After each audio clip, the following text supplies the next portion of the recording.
Chapter है दो चर वाले रैखिक समीकरण युग्म, ठीक है, जिसके प्रश्नावली 3.3 का है और 3.3 का 1 नंबर का क्वेश्चन पहले बना चुके हैं। 1 नंबर का वीडियो 6 प्रश्न है, उसमें प्रतिस्थापन विधि से बनाना था। अब ये दूसरा नंबर का सवाल है। दूसरा नंबर सवाल कहता है कि 2x + 3y = 11 और 2x - 4y = -24 को हल कीजिए और इससे m का वह मान ज्ञात कीजिए जिसके लिए y = mx + 3 हो। यानी एक समीकरण ये है और एक समीकरण ये है, इस दोनों को हल करने के लिए सवाल कहता है और हल करके x y का वैल्यू जो निकलेगा उसको इसमें रख करके हमको इससे m का मान निकालना है, ठीक है। इसलिए यहाँ लिखेंगे हम लोग समीकरण 1 से। समीकरण 1 क्या है? 2x + 3y = 11। तो हमको x का मान निकालना है, तो 2x का 2x रह गया और 3y चला आया इस साइड, बराबर के इधर लाए तो क्या चीज में हो गया?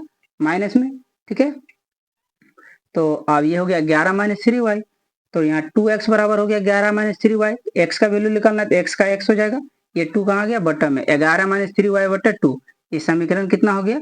4, क्योंकि ये मान लिए 1, ये 2 और ये 3 और ये समीकरण 4। अभी x का मान किस में रखना है? क्योंकि प्रतिस्थापन विधि में हम लोग क्या बोले, अगर एक समीकरण का जिसमें मान निकाल लेंगे और उसके बाद दूसरा में रखेंगे, जैसे इसका मान निकाले x का, तो इसका मान किस में रख देंगे? समीकरण 2 में। इसलिए x का मान समीकरण 2 में रखने पर, तो समीकरण 2 क्या है? 2x - 4y = -24 और x का वैल्यू कितना है? 11 - 3y बटा 2, तो ये 2 का 2 x के जगह रख दिए 11 - 3y बटा 2। अब देखिए गुना के रूप में है तो 2 एकम 2 और 2 एकम 2 कट गया, तो बचेगा क्या? 11 - 3y - 4y बराबर में -24।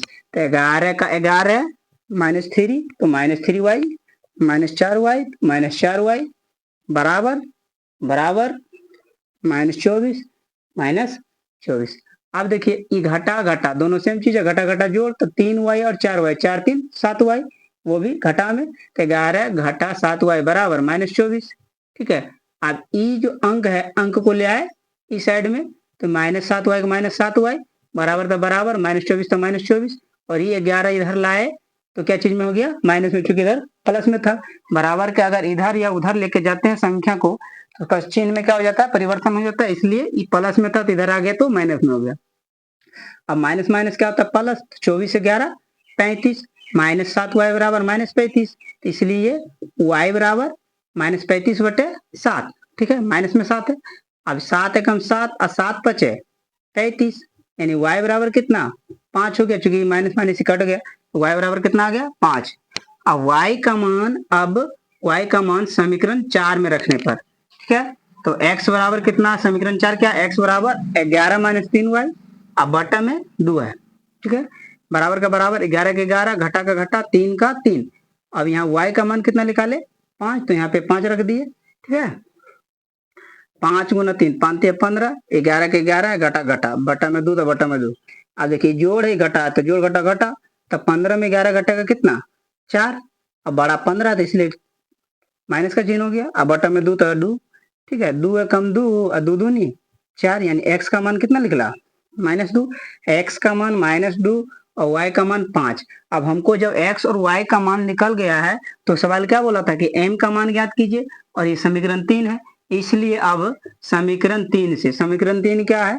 y बराबर mx + 3, तो y का मान 5 लिखला, m है, x का मान -2 लिखला, जोड़ जोड़ है, 3 3 है, ठीक है, -2 गुना m की जगह तो -2m हो जाएगा, जोड़ का जोड़ 3 का 3, इधर 5 का 5 ही है, ठीक है। अब -2m को हम बराबर के साइड ले आए, तो इधर माइनस में था, इधर आया प्लस में, अभी 3 का 3 और ये इधर प्लस में था, इधर आ गया तो माइनस, तो 2m बराबर क्या हो गया? -5 + 3, तो घटा जोड़ घटा, तो 5 में से 3 घटेगा तो 2 बचेगा, बड़ा 5 इसलिए घटा का चिन्ह, तो 2m बराबर कितना हो गया? घटा में 2, 2 एकम 2 और 2 एकम 2, यानी m बराबर -1, और यही हमको इसी का वैल्यू निकालना था।